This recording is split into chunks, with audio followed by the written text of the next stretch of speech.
Halo geng, apa kabar kalian semua? Semoga kabar kalian sehat selalu dan semakin dilancarkan rezekinya. Dalam kesempatan ini, mari kita bahas film asal Cina, menceritakan tentang perjuangan seorang gangster jalanan melindungi sahabatnya dari aksi bullying di sekolah. Ceritanya bakal seru dan mengharukan pastinya. Film ini disutradari oleh Derek Sang, dibintangi oleh Jackson Yee, Zhao Dongyu, dan lain-lain. Semua kredit ada di deskripsi, oke? So nggak usah kelamaan, mari kita cikiprit aja geng. Kisah ini berlatar pada tahun 2011 di kota Anqiao, Cina. Kala itu di SMA Negeri Anqiao, para murid belajar keras demi persiapan menghadapi ujian nasional masuk perguruan tinggi. Kalau di Cina, ujian nasional ini disebut Gaokao. Kebetulan hari ujian nasional sudah makin dekat nih. Tinggal menyisakan 60 hari bagi murid kelas 12. Di lingkungan SMAN Anqiao sendiri, terdapat siswi bernama Hana. Sebenarnya Hana ini adalah murid yang pandai. Namun akhir-akhir ini Hana tidak semangat belajar karena dia sering dibully. Dia dibully oleh trio siswi So-Yes yang diketuai oleh Wela, Sima, dan Sumi. Sing dari info, Wela ketua geng bully ini merupakan anak orang kaya di kota Anqiao. Alhasil tidak ada yang berani melawan ketika Wela membuli murid lain. Dalam cerita masa lalunya, Hana sebagai target bully sering diinjak harga dirinya oleh Wela CS. Dia pernah dilempar tisu toilet bekas air kencing. Dan paling parahnya ketika kursi Hana ditaruh darah hewan. Waktu itu Hana terpaksa duduk di kursi berlumur darah karena dia tidak berani melawan. Singkat cerita, semua murid kelas 12 hari itu baru selesai olahraga pagi. Selesai olahraga, siangnya Hana dan sahabatnya bernama Chen Nia disuruh oleh Pak Wali kelas untuk mengambil kerat botol susu di kantin. Kerat berisi botol susu ini nantinya akan dibagikan ke teman kelas mereka untuk diminum bersama. Setelah Hana dan Nia mengambil kerat susu di kantin, keduanya pun balik ke kelas. Namun hari itu Hana terlihat frustasi dan hanya terdiam membisu. Tiba-tiba saja Hana meminum jatah susu miliknya lebih awal sembari menuju kelas. Di lorong menuju kelas mereka, Hana yang selesai menghabiskan minumannya kemudian menangis di depan Nia. Hana bilang pada Nia, dia mengaku kecewa pada teman kelasnya. Mengapa di saat dirinya dibully, tidak ada satupun dari mereka yang menolongnya. Kemudian Hana yang tidak bisa lagi menahan kesedihannya langsung pergi membiarkan Nia membawa kerat botol susu sendirian.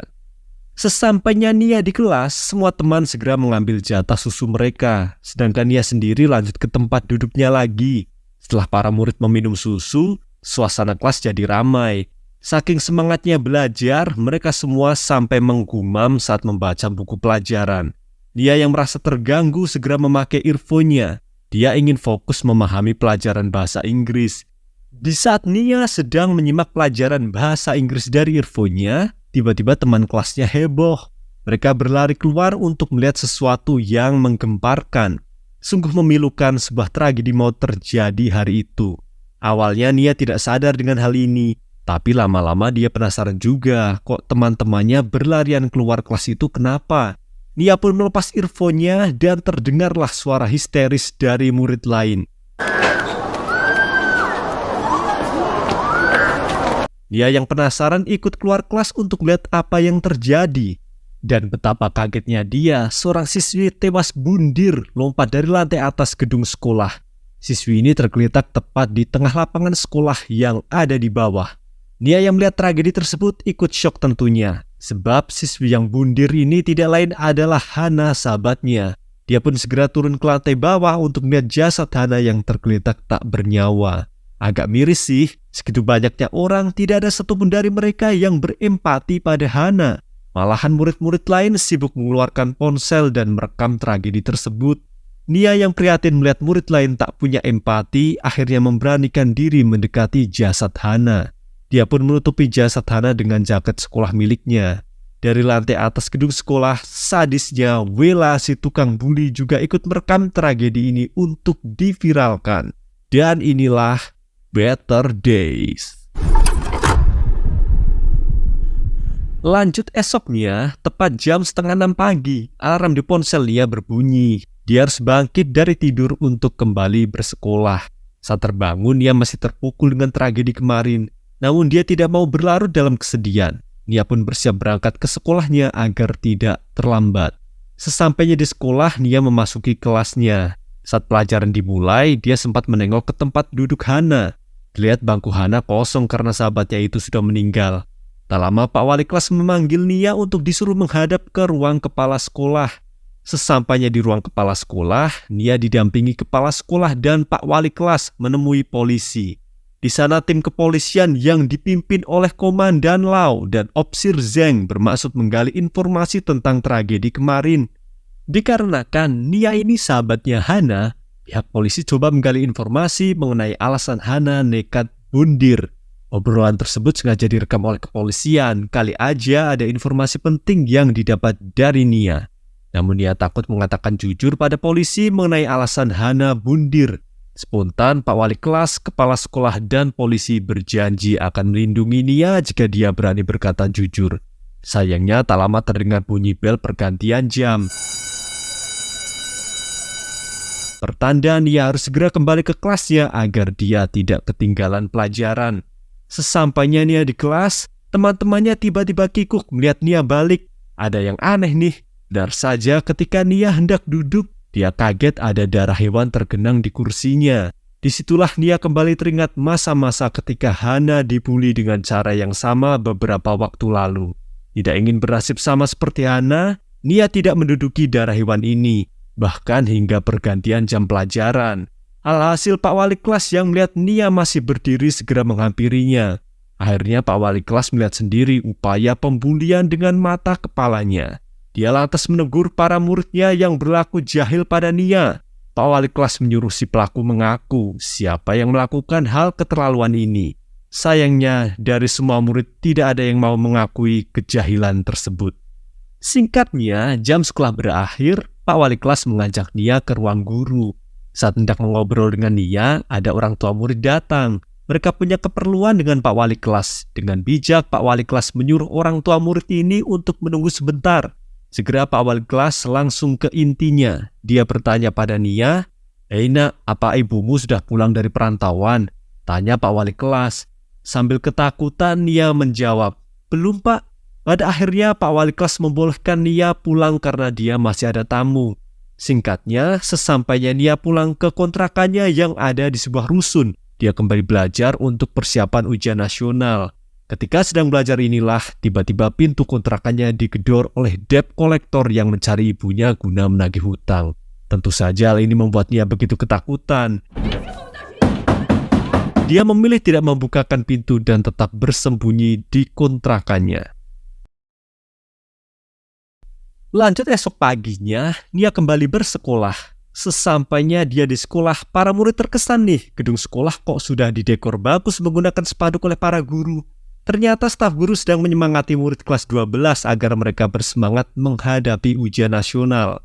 Singkat cerita, saat jam istirahat siang tiba, para murid dipersilahkan mengantri untuk mengambil jatah makan siang di kantin.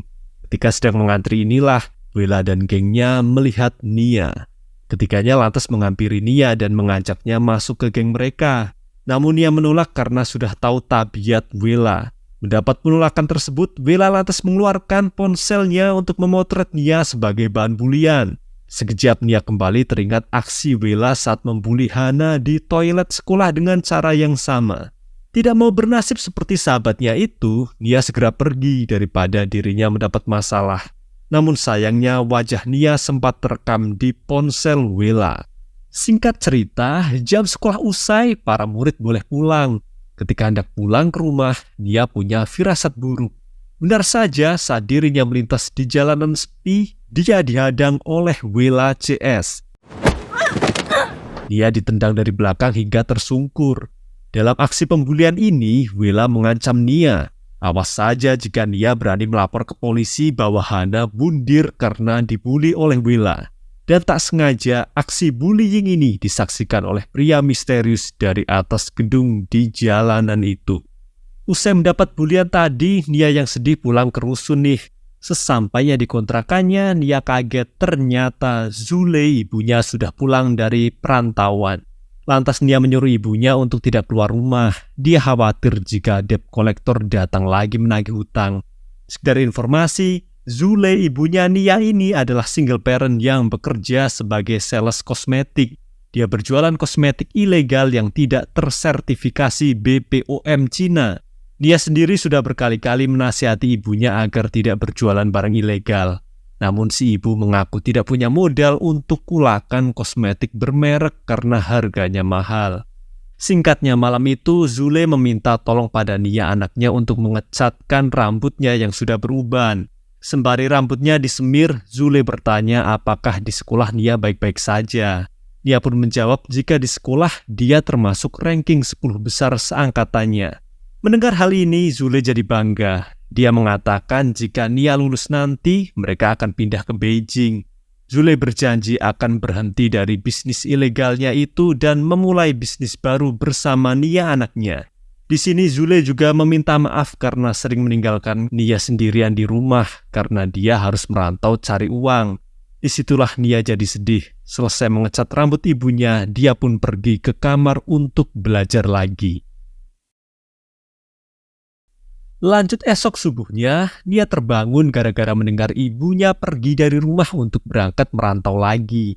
Dia sedih melihat ibunya harus bekerja keras demi keluarga. Disitulah Nia berjanji dalam hati jika dia harus bisa membanggakan ibunya dengan lulus sekolah dan masuk di universitas terbaik. Kemudian pagi itu Nia kembali berangkat ke sekolah. Sesampainya dia di sekolah, semua murid kelas 12 menata ulang tata letak bangku mereka. Hal ini sebagai simulasi ujian nasional sesuai posisi duduk mereka masing-masing saat ujian nanti. Setelah meja tertata, Pak Wali kelas mengevaluasi perkembangan belajar para muridnya. Dalam kesempatan ini, Pak Wali kelas sempat membahas perkembangan Wela dalam belajar. Kata Pak Wali kelas, Wela ini ada peningkatan bagus. Ketika Nia ikut menyimak evaluasi dari Pak Wali kelas itu, dia tidak kaget tentunya, sebab Nia tahu kalau Wela si tukang bully sebenarnya murid yang pandai, tapi ya begitu deh, attitude-nya nol. Singkatnya, jam pelajaran hari itu selesai, para murid dipersilahkan pulang. Ketika hendak pulang, Nia terlihat panik. Dia takut kejadiannya bakal seperti kemarin lagi, dihadang si Wela dan dibully. Untunglah sesampainya di jalanan sepi kemarin ternyata aman nih. Nia pun lanjut pulang dengan hati yang sedikit lega. Tapi justru kali ini suasana di jalanan itu lebih mencekam. Tak sengaja Nia melihat perkelahian antar gangster jalanan di sana. Dia melihat salah satu gangster dikeroyok hingga babak belur. Rasa kasihan, Nia coba menelpon polisi untuk melaporkan ada perkelahian di jalanan itu. Sayangnya saat menelpon polisi dia terpergok para gangster tersebut. Para gangster merampas ponsel Nia dan membantingnya. Bahkan uang jajan Nia juga diambil dan hampir saja dia dipukuli. Untungnya Roy, si ketua geng ini mencegah anak buahnya memukuli wanita karena itu tindakan cemen. Roy, si ketua geng, punya ide lebih bagus untuk membuat gadis ini kapok karena telah berani ikut campur urusan mereka. Kemudian para gangster tersebut lanjut menghajar Bei, pria yang sedang mereka pukuli tadi. Hal itu membuat Nia menangis karena dia tidak tega melihatnya. Disitulah Roy, si ketua geng, menawarkan pada Nia. Jika dia ingin menyelamatkan Bei, Nia harus mau mencium Bei yang terlihat begitu dekil. Karena tidak punya pilihan lain, terpaksa deh Nia mencium pria buluk yang tidak dia kenal itu. Alhasil, Bei jadi merasa kasihan melihat seorang gadis diinjak-injak harga dirinya seperti ini. Dengan tenaga sisa, Bei mengamuk. Segera dia menghajar Roy, ketua geng musuh. Anak buah Roy sempat kaget, ternyata Bei jago juga berantem. Akhirnya nyali mereka ciut melihat Roy ketuanya babak belur. Segera geng ini pergi sembari bersumpah akan balas dendam lain waktu. Setelah perginya para berandalan tadi, terlihat Bei yang babak belur ikut cabut, sedangkan Nia kembali melanjutkan perjalanan pulang. Sepulangnya di rusun, Nia bermaksud mengecas ponselnya. Yah, ternyata ponselnya rusak karena dibanting para gangster. Dia juga baru sadar kalau uang sakunya sudah dicuri oleh berandalan tadi. Apa boleh buat deh, malam itu Nia harus pergi ke ATM guna mengambil uang tabungannya untuk bekal sekolahnya besok. Selesai mengambil uang di mesin ATM, tadi sangka Bei menghampiri Nia. Bei yang merasa punya hutang budi berniat mengembalikan uang 50 yuan milik Nia yang diambil Roy CS tadi. Tapi Bei tidak punya uang receh nih, jadinya dia ikhlas memberikan uang lebih. Tentu saja Nia menolak uang tersebut karena nilainya terlalu besar. Apa boleh buat, Bei pun mengajak Nia untuk menukarkan uang receh dulu. Pergilah mereka berdua ke konter HP milik temannya Bei untuk menukarkan uang. Di konter itu, Bei juga menyuruh Nia menunjukkan ponselnya yang rusak untuk diperbaiki. Setelah ponsel Nia diperiksa kerusakannya oleh temannya Bei, maka diketahuilah estimasi biaya perbaikannya yaitu 200 yuan.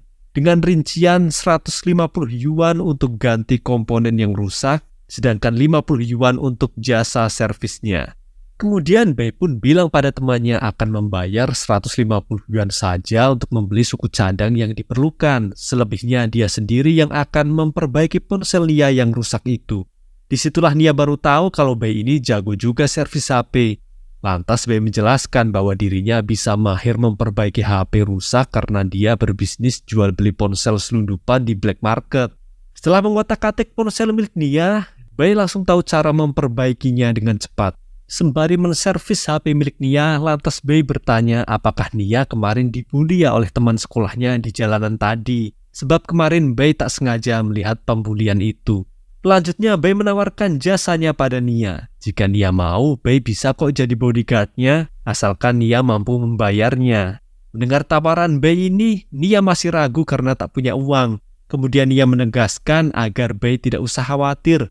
Menurut Nia, pembulian yang dialami ini tidak akan berlangsung lama kok, dikarenakan sebentar lagi dia akan lulus sekolah dan pergi ke Beijing untuk lanjut kuliah, ucap Nia menghibur diri sendiri. Singkatnya, ponsel Nia selesai diperbaiki dan sebagai pria sejati, Bei akan mengantar Nia pulang karena sudah larut malam. Diantarlah Nia pulang, namun ketika melintas di jalanan yang terdapat kamera CCTV, Bei segera mengenakan tudung hoodie-nya. Hal itu karena Bei tidak ingin wajahnya terekspos. Kemudian sesampainya di persimpangan, Bei bertanya pada Nia, "Rumah lo ke arah mana?" Nia menjawab cuek, "Tidak usah mengawalku, aku bisa pulang sendiri." Meski dicuekin, namun Bei terus mengawal Nia pulang nih. Untuk mencairkan suasana, lantas Bei mengenalkan dirinya. "Nama gue Bei. Sebenarnya siapa nama lo?" tanya Bei berbahasa basi. Di sini Nia tetap jutek dan tidak menjawab. Jadinya Bei meledeknya. "Aneh ya, meski kita sudah berciuman tadi, tapi lo tetap tidak mau berkenalan." "Oke, fine," ejek Bei begitu tengil. Tak lama kemudian mobil patroli polisi melintas dan petugas melihat gaya Bei yang mencurigakan. Polisi pun turun dari mobil memanggil Bei untuk disuruh menunjukkan KTP. Sedangkan dia yang tidak ingin terlibat masalah lagi lantas pergi meninggalkan Bei yang sedang diinterogasi. Sesampainya Nia di rusun, dia kaget melihat dinding kontrakannya dipenuhi poster yang menampilkan foto ibunya. Dalam poster tersebut dinarasikan jika Zule ibunya adalah sales penipu yang menjual kosmetik palsu. Bei yang baru tiba di rusun ikut terkejut. Sampai segitunya Nia dibully teman sekolahnya. Gumam Bei dalam hati. Lanjut esoknya di sekolah, ketika para murid sedang serius belajar di dalam kelas, tiba-tiba grup WhatsApp kelas menerima pesan yang mencengangkan. Poster Zule ibunya Nia yang dikatakan sebagai sales penipu disebar oleh Wela di grup WA kelas. Alhasil semua teman kelas Nia heboh. Mereka semua jadi tahu bahwa ibunya Nia seorang pedagang kosmetik palsu. Melihat semua teman kelasnya mengejek ibunya membuat hati Nia hancur. Terlihat hanya si kacamata teman kelasnya yang tidak ikut membuli. Lantas Nia yang sakit hati karena dibully segera berkemas pulang. Di perjalanan pulangnya, Nia yang terburu-buru disapa Bei yang kebetulan melintas mengendarai motornya. Tiba-tiba Nia langsung naik ke motor Bei yang membuat bingung. "Memang mau kemana kita?" tanya Bei. Nia yang sedih hanya menjawab, "Terserah." Apa boleh buat deh, akhirnya Bei mengajak Nia mampir ke rumahnya yang berada sebelahan dengan kolong jembatan. Nia sempat kaget melihat rumah Bei yang begitu kumuh. Segera setelah masuk rumah, Bei memasak air dan menjamu Nia dengan mie instan. Keduanya pun makan malam bersama. Saat makan malam ini, grup WhatsApp kelas Nia terus ramai. Nia yang ikut membacanya semakin sakit hati karena ibunya jadi target pembulian teman kelasnya. Melihat Nia begitu gelisah saat melihat ponselnya, Bei mengira kalau Nia ini lagi berantem sama pacarnya. "Kenapa lo sedih? Lagi ribut sama pacar lo?" tanya Bei. Karena Nia hanya diam saja, lantas Bei coba menghiburnya. Ngomong-ngomong, cowok lo kalau sama gue gantengan mana? Hehe, ejek Bay. Kemudian Nia merespon ketus, apa yang bisa disukai dari gangster jalanan kayak kamu? Bay membalas, lantas kenapa lo mau aja gue ajak mampir ke rumah? Nia menjawab, lah tadi aku kira mau diajak keliling kota, taunya diajak ke sini. Ucap Nia sedikit mengejek rumah Bay yang kumuh. Bay jadi tersinggung. Apa rumah gue terlalu jelek bagi lo ya? Santai aja kali, gue gak bakal ngajak lo tidur di sini juga kok. Pernyataan Bay ini membuat Nia emosi. Dia tersinggung karena dianggap cewek murahan. Apa kamu gak pernah diajarin bapak ibu sopan santun ya? Mendengar Nia bawa-bawa nama bapak ibunya Bay membuat Bay ikutan emosi. Bay marah dan menyudutkan Nia ke tembok layaknya posisi mau ngecerotin cewek. Lo takut sekarang, ah? Gue ini berandalan, jadi buat apa bersikap sopan? Ucap Bay sembari melepaskan kunciannya. Alhasil Nia jadi ketakutan, sambil menangis dia segera balik pulang ke rusuhnya. Lanjut esoknya di sekolah. Kebetulan hari itu jadwal pelajaran olahraga untuk kelasnya Nia. Terlihat Nia tidak punya teman, dia benar-benar dikucilkan. Nia ikut main voli tapi seperti tak dianggap. Singkatnya, pelajaran olahraga hari itu selesai, Nia berniat mengambil baju ganti sebelum menuju kelas. Namun lagi-lagi dia dibully oleh Wela CS. Nia dilempar bola voli tepat di kepalanya. Wela CS kembali mengejek ibunya Nia sembari melempar bola voli secara membabi buta. Hal ini membuat kesabaran Nia habis. Dia melawan dan berteriak, "Sudah cukup!" Mendapat perlawanan dari Nia membuat Wela CS kaget. Kemudian Nia mengambil baju ganti dan segera cabut pergi. Namun aksi pembulian belum selesai. Wela CS mengejar Nia yang buru-buru kabur menuju tangga sekolah.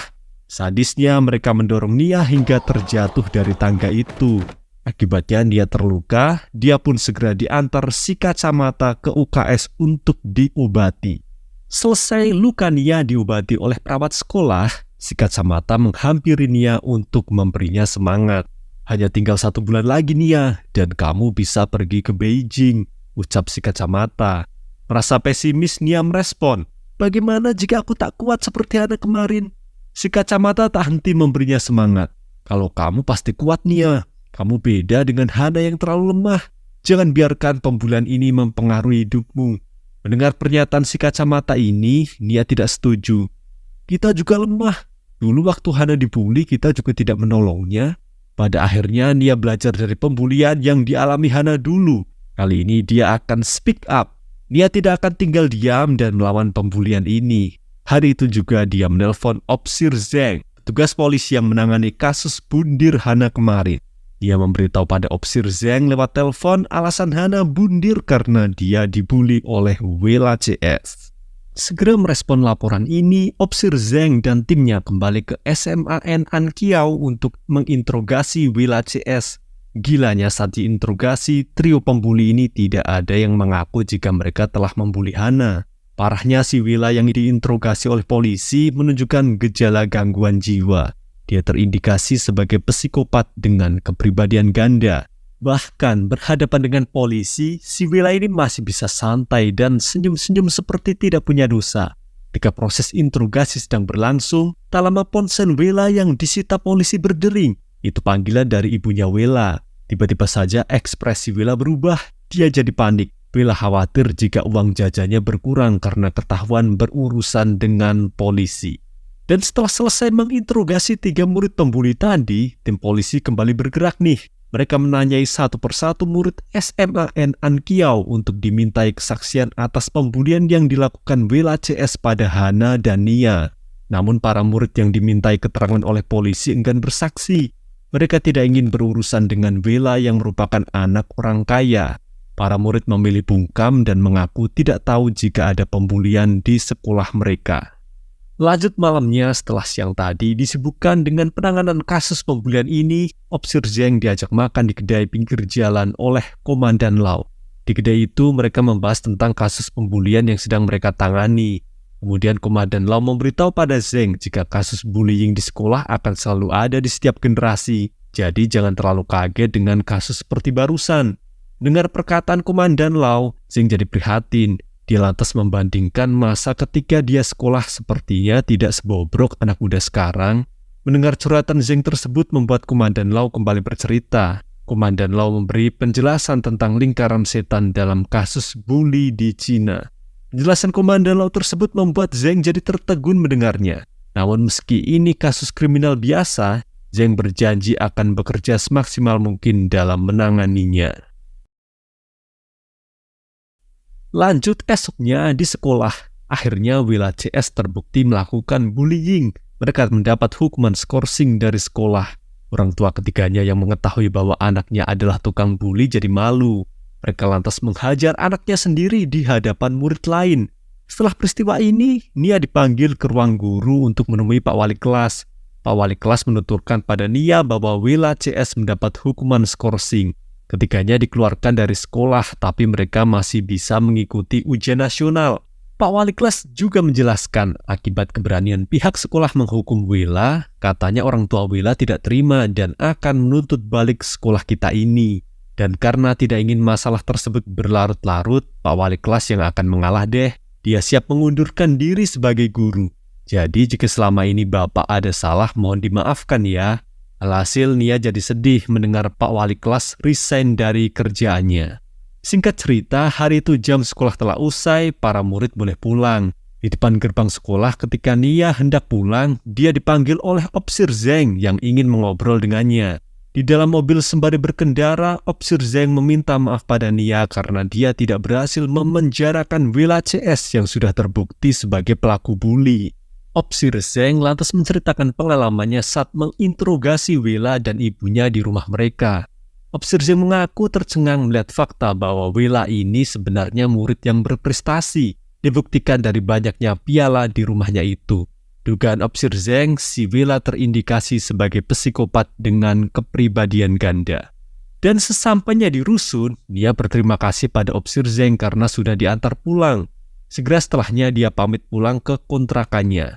Di dalam rumah, Nia menelpon ibunya yang sedang merantau. Zule ibunya curhat kalau beberapa hari ini customernya marah-marah padanya dan mengeluh kulit mereka alergi saat memakai kosmetik yang dia jual. Dengar kesulitan ibunya cari uang, Nia pun menangis. Dia menyarankan pada ibunya itu untuk pulang saja ke rumah. Namun si ibu tidak mau sebab jika dia pulang malah nggak bisa cari uang. Belum lagi para debt collector yang sering datang menagih hutang. Bikin pusing. Disitulah Nia menyemangati ibunya. Dia bilang jika Nia sudah lulus nanti dan diterima kuliah, sebaiknya ibu buka kedai makan saja di depan kampus. Nanti Nia akan membantu berjualan deh. Ide yang bagus, kata Zule ibunya. Si ibu jadi bangga pada anaknya ini. Dia sudah tidak sabar menunggu anaknya lulus bulan depan. Dan teleponan keduanya ini harus diakhiri karena sudah larut malam. Lanjut esoknya di sekolah. Ujian nasional tinggal 43 hari lagi. Semua murid mendapat suntikan semangat dari para guru. Staf guru menasihati mereka untuk tidak saling membuli sesama teman. Jadi jika ada pembulian di sekolah, harap segera lapor ke pihak sekolah ya. Kini Nia sendiri jadi semakin fokus belajar setelah Willa CS diskorsing nih. Si kacamata ikut senang karena Nia sudah tidak dibully lagi. Singkatnya, pelajaran pun dimulai seperti biasa. Kali ini kelasnya Nia mendapat wali kelas baru menggantikan wali kelas lama mereka yang mengundurkan diri.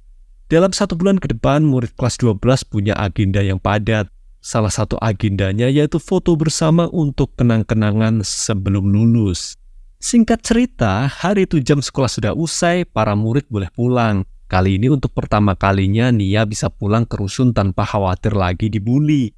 Namun sesampainya di depan pintu kontrakannya, Nia kaget. Di sana sudah ada Willa CS yang menunggunya. Mereka berniat balas dendam karena Nia telah membuat ketiganya dikeluarkan dari sekolah.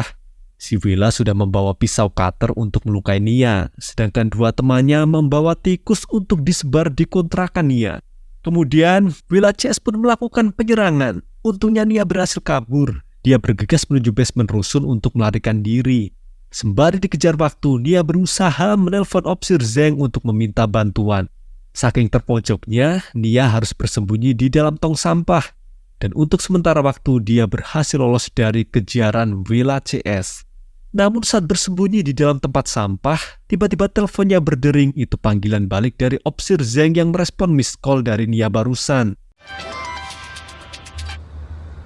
Nada dering dari ponsel Nia sempat berbunyi sebentar.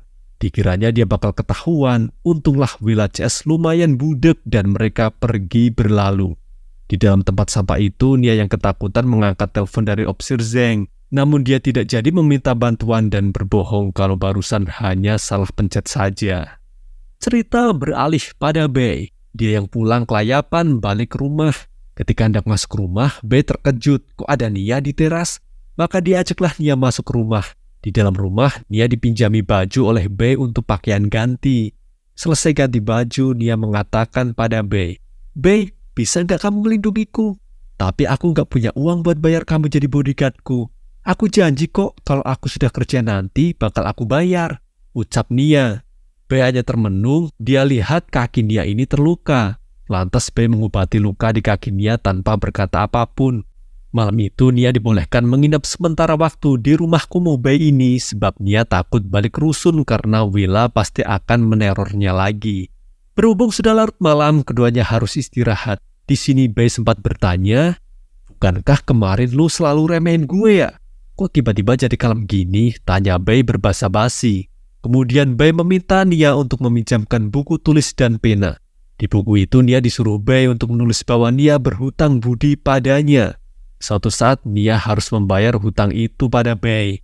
Setelah keduanya membuat perjanjian ini, Nia disuruh segera tidur karena besok dia harus sekolah. Disitulah hati Nia jadi tenang. Dia merasa aman karena sekarang sudah ada yang akan melindunginya. Nia pun tidur di ranjang, sedangkan Bei tidur di sofa. Lanjut esok paginya, berangkatlah Nia ke sekolah, dan kali ini Bei akan mengikutinya dari belakang guna memastikan tidak ada yang membuli Nia lagi. Kemudian malamnya, Bei beraksi. Dia mencari siswi bernama Willa yang katanya sering membuli Nia. Setelah ketemu, Bei menyergap Willa di jalanan sepi. Bei mengancamnya dengan pisau. Jika Willa masih berani membuli Nia, maka Bei tidak akan segan memberinya pelajaran. Akibat mendapat ancaman ini, Willa jadi ketakutan tentunya. Setelah urusannya dengan Willa beres, Bei lanjut nongkrong dengan gengnya untuk cari uang. Mereka menemui pemasok ponsel ilegal untuk menagih gajian hasil penjualan beberapa barang selundupan kemarin. Lanjut esoknya di sekolah, hari itu upacara bendera digelar dengan hikmat.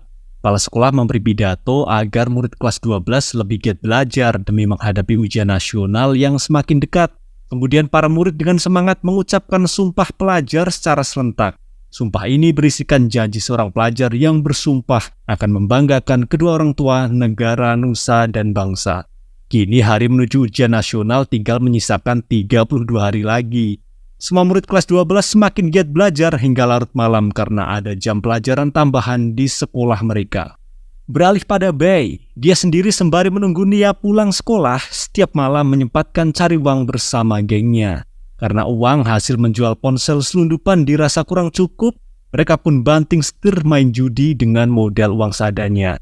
Sayangnya saat sedang fokus berjudi, mereka terpergok Roy dan gengnya. Roy yang menyimpan dendam pada gengnya Bei hampir saja menghajar temannya Bei. Spontan Bei sebagai ketua geng melakukan serangan balik dibantu teman-teman lain. Maka terjadilah tawuran sengit di tempat judi ini.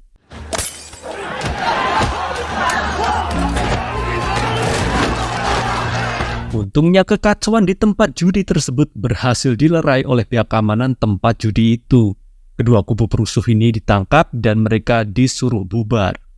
Sepulang tawuran tadi, Bei yang babak belur menepati janjinya pada Nia untuk mengawalnya pulang sekolah. Sesampainya di rumah, si Bei segera berinisiatif memasangkan lampu belajar agar Nia bisa fokus belajar.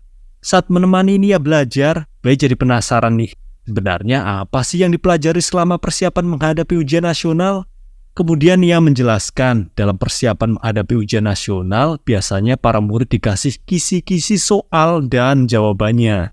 Kisi-kisi tersebut mengacu pada ujian nasional tahun lalu sebagai bahan belajar. Bei yang tidak pernah sekolah nggak mudeng dengan penjelasan barusan.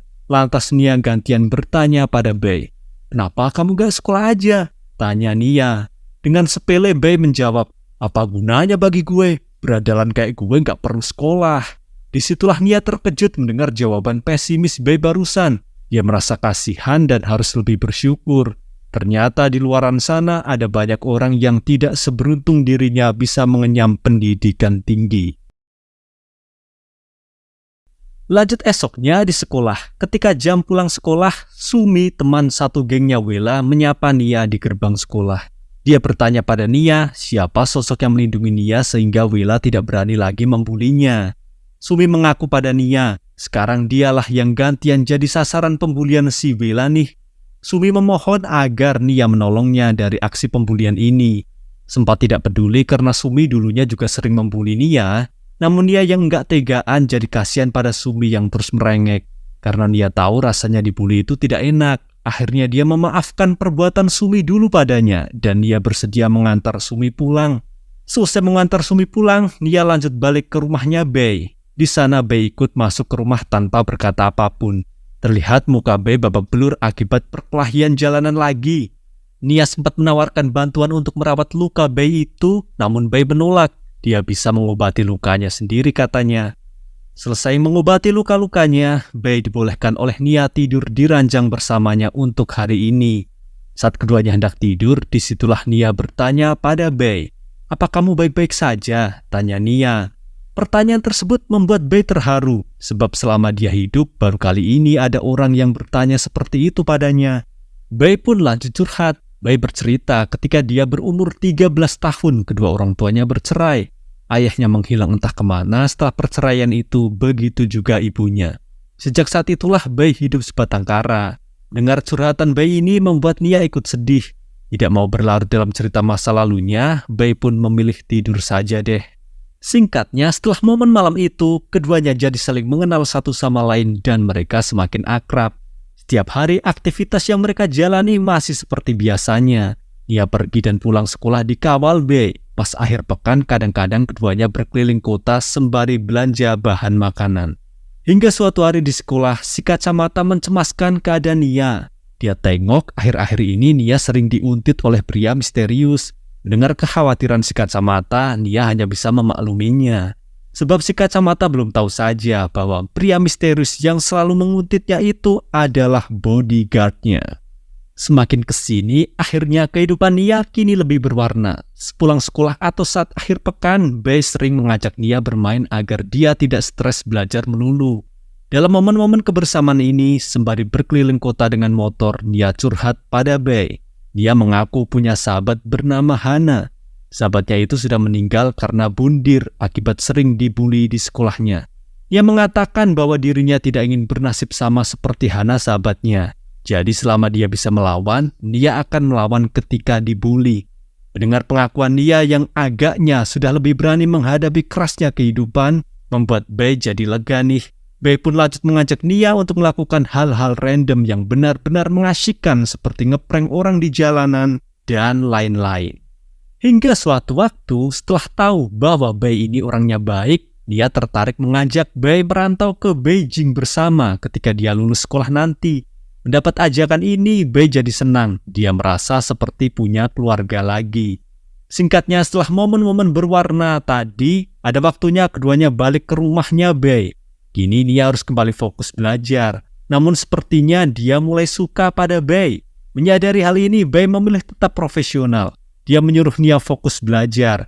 Agar fokus, Bei iseng memakaikan kepala Nia paper bag supaya dia tidak usah curi-curi pandang. Singkatnya, suatu malam di hari menjelang ujian nasional, Bei terlihat jenuh menemani Nia belajar. Lantas dia pamit keluar untuk cari udara segar. Menyadari Bei tidak punya uang jajan, Nia dengan penuh keikhlasan rela meminjamkan kartu ATM-nya yang berisi uang tabungan miliknya untuk Bei gunakan bersenang-senang malam itu. Awalnya Bei menolak, tapi dia dipaksa harus mau. Akhirnya Bei terpaksa membawa kartu ATM milik Nia. Namun Bei ini tidak ngelunjak mentang-mentang dikasih pinjam kartu ATM. Malahan dia cuma ngajak teman-temannya hangout ke warnet untuk bermain game saja. Di saat bermain game ini, Bei sempat bertanya pada temannya, "Bre, emang kalau kita kuliah, ijazah kita bisa buat nyari uang yang banyak ya?" Tanya Bei penasaran. Temennya pun merespon, "Kalau itu mana gue tahu Bre, gue aja kagak pernah sekolah." Tiba-tiba, malam itu warnet tempat mereka nongkrong digerebek oleh polisi. Para polisi menggerebek warnet tersebut untuk mencari buronan cabul yang berkeliaran di kota Ankiao. Para pemuda yang nongkrong di warnet ini diciduk semua, termasuk Bei dan gengnya. Mereka dibawa ke kantor polisi untuk diinterogasi lebih lanjut. Di kantor polisi, Bei CS ditahan semalaman. Hal tersebut membuat Bei khawatir, apa besok Nia bakal baik-baik saja saat berangkat sekolah, pikirnya dalam hati. Lanjut esok subuhnya, seperti biasa, Nia berangkat sekolah dan singkatnya jam pelajaran usai, para murid boleh pulang. Dia sempat khawatir kok sampai selarut ini Bei belum muncul juga. Dia coba menelpon Bei tapi nomornya tidak aktif. Diketahui Bei sendiri masih ditahan pihak kepolisian. Petugas menduga jika salah satu di antara mereka adalah buronan cabul yang selama ini dicari polisi. Meski begitu, BCS tetap santai karena memang bukan merekalah pelakunya. Balik pada Nia, walaupun punya firasat buruk, Nia memberanikan diri pulang sendirian ke rumahnya Bei. Dan ternyata firasat buruknya itu benar, dia dihadang oleh Wela CS. Dia sempat berpikir bagaimana bisa Wela tahu keberadaannya. Ternyata Sumi yang kemarin dia tolong mengkhianatinya. Dia membocorkan informasi di mana Nia sekarang tinggal. Terlihat Wela mengajak banyak teman cowok untuk sama-sama membuli Nia yang membuatnya tidak bisa melawan. Bahkan aksi pembulian ini sengaja mereka rekam dengan ponsel. Aksi Wela CS kali ini benar-benar sudah keterlaluan nih geng.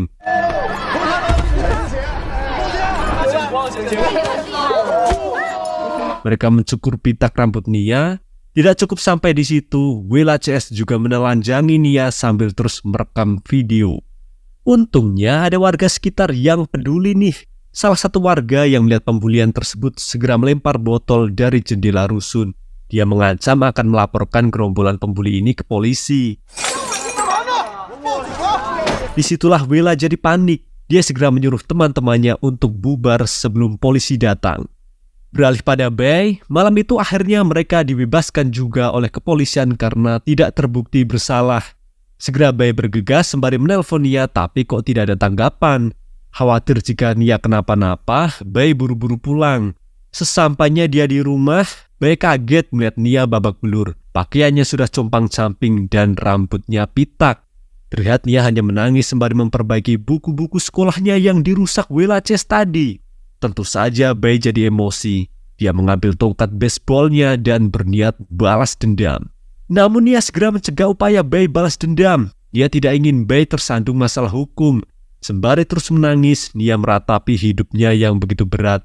Disitulah Bei coba meredam emosinya dan menenangkan Nia yang mentalnya benar-benar hancur karena dibully.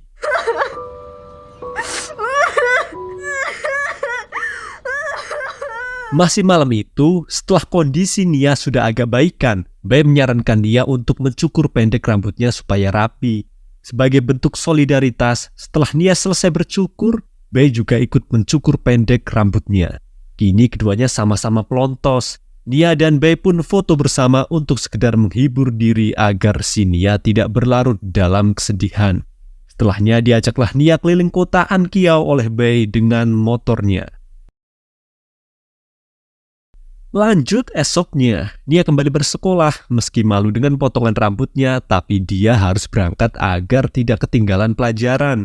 Hari itu Pak Wali kelas yang baru membagikan kartu ujian. Dia memanggil satu persatu murid sesuai daftar absen. Pas giliran Nia dipanggil, semua teman kelasnya melihat ke arahnya. Mereka melihat Nia antara kasihan tapi tidak berani speak up. Begitu juga wali kelas yang baru ini, dia cuma cari aman saja dan tidak berupaya bertanya tentang alasan kenapa Nia potong rambut seperti itu. Singkat cerita, di akhir pekan, kini Nia sudah berani pulang ke kontrakannya di rusun. Di rumah dia menyempatkan menelpon Zule ibunya yang sedang merantau hanya sekedar tanya kabar. Dalam obrolan ibu dan anak ini, Nia meminta doa restu ibunya agar saat ujian nanti, dia diberi kelancaran dalam mengerjakan setiap soalnya.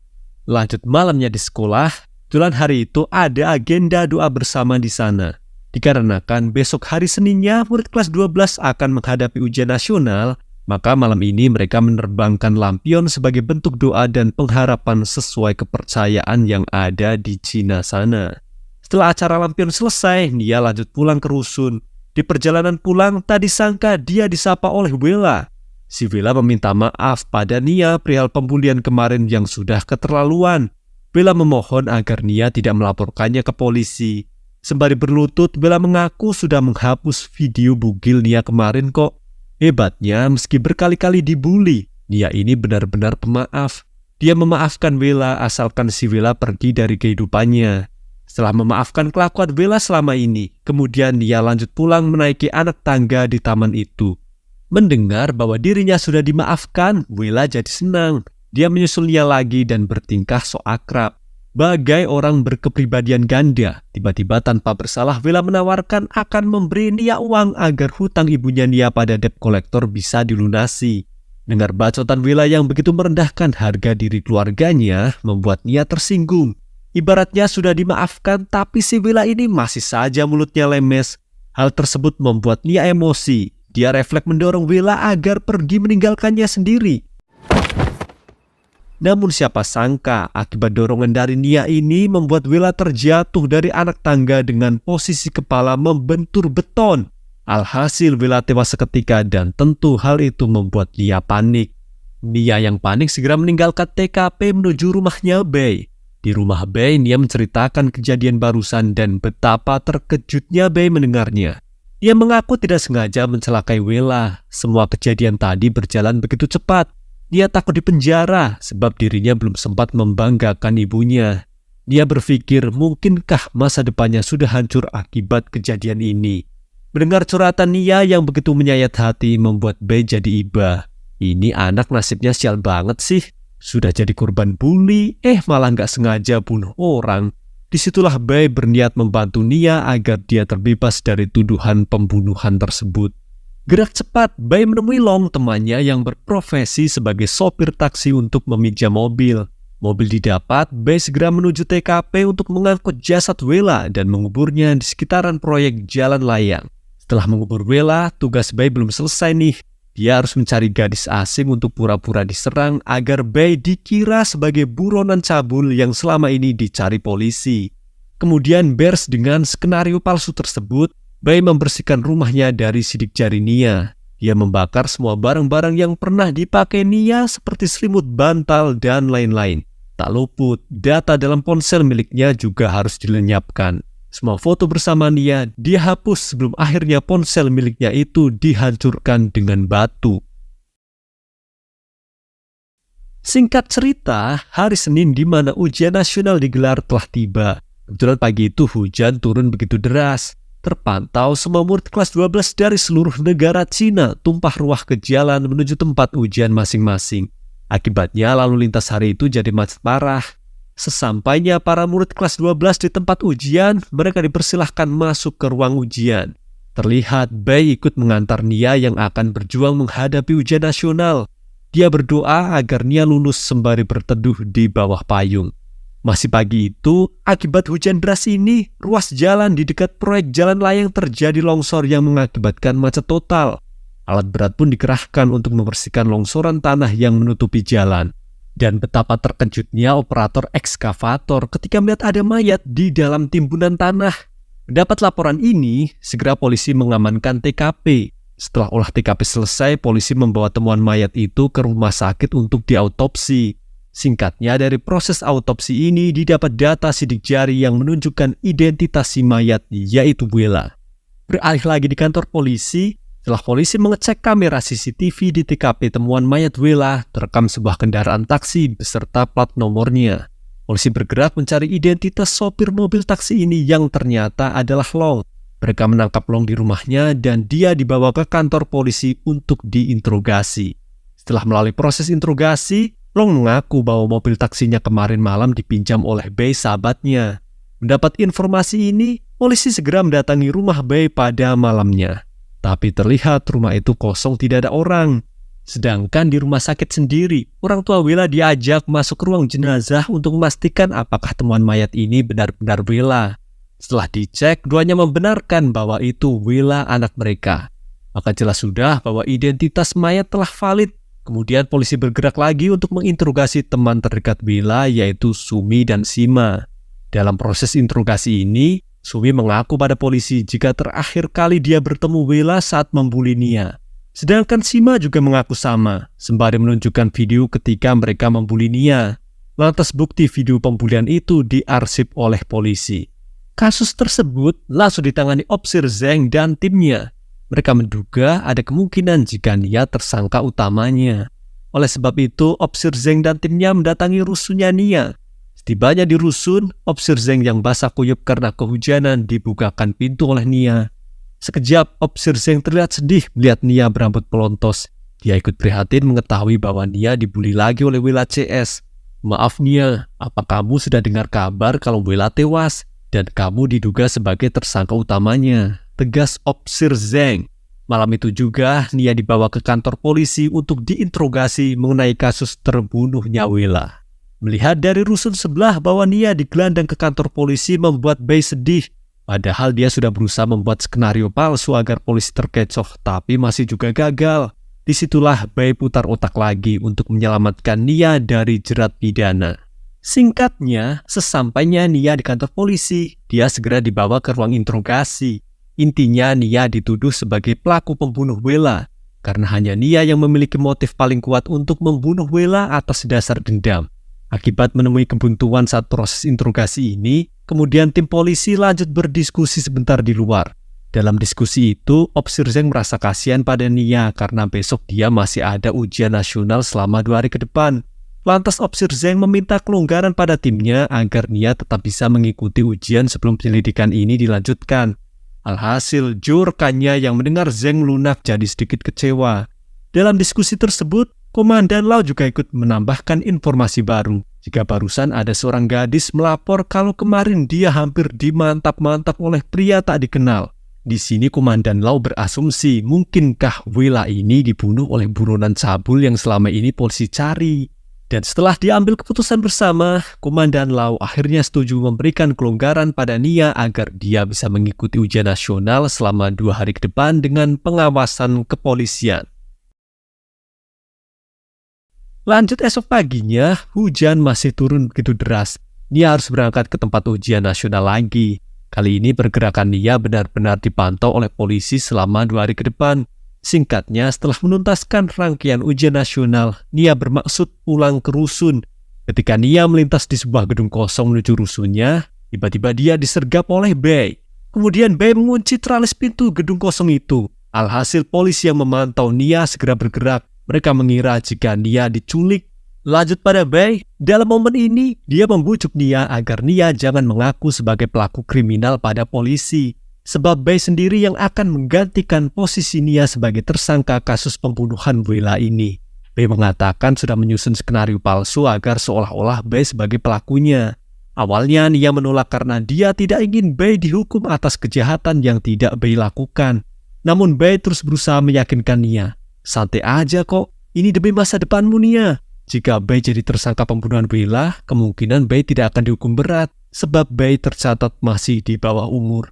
Karena terus dipaksa, akhirnya Nia pasrah deh dengan keputusan nekat Bei ini. Sembari berlinang air mata, Bei dan Nia berjanji jika mereka pasti akan bertemu lagi. Kemudian tak lama polisi berhasil mendobrak pintu gedung kosong itu, dan disitulah Bei pura-pura memantap-mantap Nia agar skenario palsu yang disusunnya semakin meyakinkan.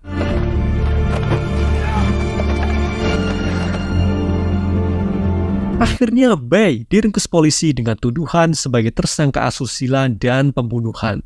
Setelahnya Bei dibawa ke kantor polisi.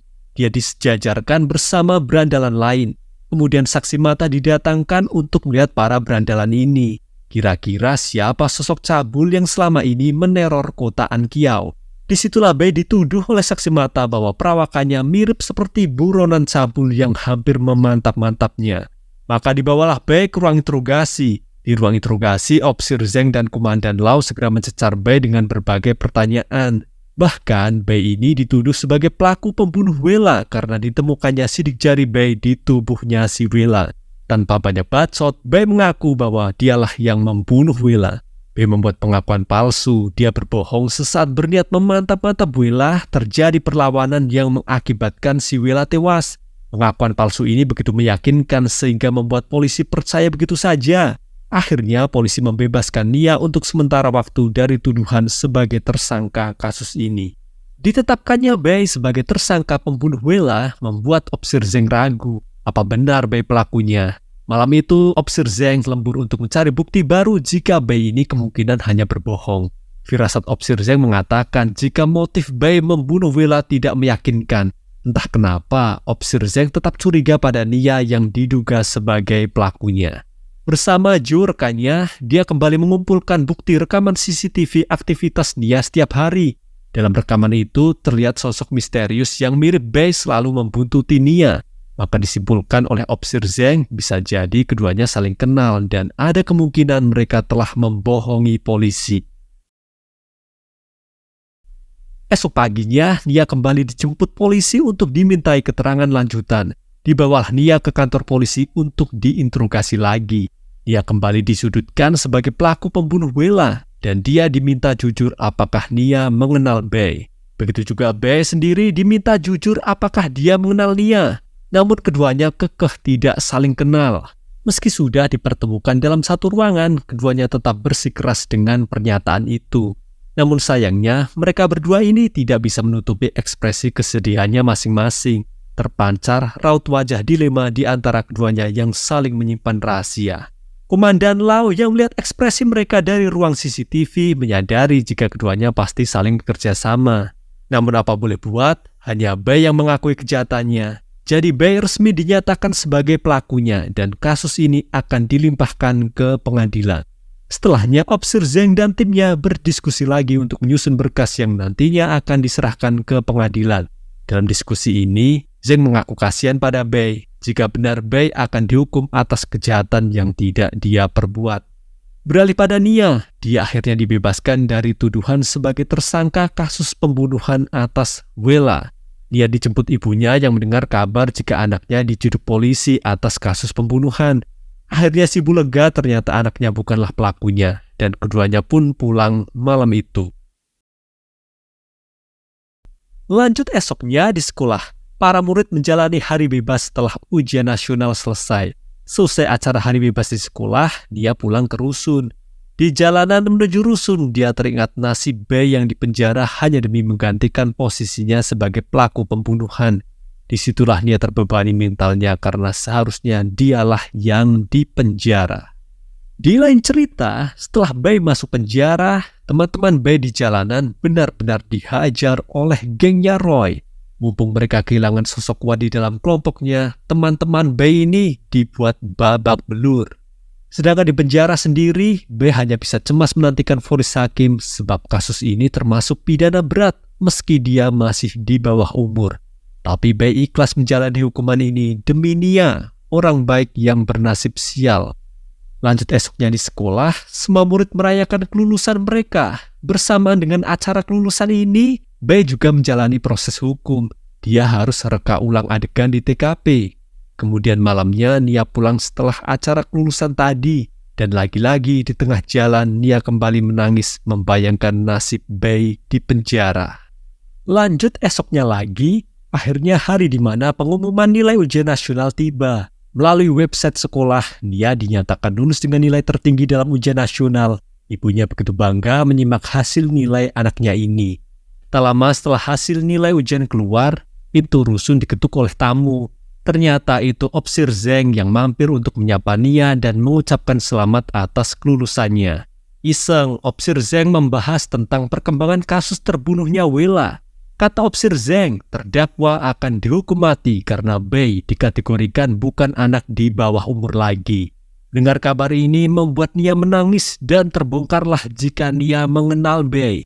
Kemudian Opsir Zeng menjelaskan bahwa apa yang barusan dia ucapkan hanyalah bohong saja. Pada akhirnya Nia mengakui jika dirinya lah pelaku sebenarnya. Dia menjelaskan bahwa Bei adalah temannya yang berusaha menolong agar Nia tidak dipenjara dan bisa melanjutkan kuliah. Dengar pengakuan ini membuat Opsir Zeng ikut iba. Betapa dilemanya jalan hidup yang dilalui oleh Nia ini. Sudah jadi korban bully, malah dirinya sendiri yang mendapat karmanya. Terkadang hidup ini memang tak adil. Dan untuk sekedar menghibur Nia, diantarlah Nia menjenguk Bei di penjara. Di penjara itu Bei kaget, tumbenan dia ada tamu. Setelah ditemui tamu itu ternyata Nia. Bei pun menyimpulkan bahwa skenarionya gagal lagi karena Nia pasti sudah mengakui kesalahannya. Sedangkan Opsir Zeng yang terbawa suasana haru memilih meninggalkan keduanya agar mereka leluasa mengobrol di ruang jenguk tahanan. Opsir Zeng pun menuju tangga lapas, tak sengaja dia bertemu Komandan Lau di sana. Disitulah Komandan Lau mengaku bangga pada Zeng. Ternyata Zeng berhasil membongkar kasus kriminal yang begitu mengharukan ini meski sempat tergocek. Singkatnya, setelah pengakuan Nia tadi, dia resmi ditetapkan sebagai tersangka utama atas kasus terbunuhnya Wella. Nia divonis hukuman penjara selama 4 tahun atas tindakan pembunuhan karena ketidaksengajaan. Sedangkan Bei sendiri dihukum lebih ringan, yaitu kurungan 1 tahun penjara atas tindak manipulasi kasus kriminal. 4 tahun berlalu setelah Nia dipenjara, kini Nia sudah resmi bebas. Meski gagal kuliah, namun kenyataannya dia bisa kok diterima kerja sebagai guru bahasa Inggris di sekolah swasta berkat kepandaiannya. Hari itu saat mengajar kelas bahasa Inggris, dia melihat salah satu muridnya terlihat murung tidak bersemangat menyimak pelajaran. Dia baru sadar mungkinkah siswi ini bernasib seperti dirinya dulu. Dia menduga bahwa muridnya itu pasti jadi korban bully temannya. Sebagai guru, kali ini Nia harus bertindak. Dia belajar dari masa lalu kelamnya. Nia pun menghampiri siswi tersebut dan merangkulnya. Dia berjanji akan melindunginya dari tindak bully. Bahkan Nia rela mengantar murid tersebut pulang saat jam sekolah selesai. Tidak sendirian, Nia juga dikawal oleh Bei dari belakang seperti dulu. Akhirnya Kementerian Pendidikan Cina membuka mata mereka. Mereka akhirnya merancang sistem pendidikan baru untuk mencegah aksi bully di sekolah.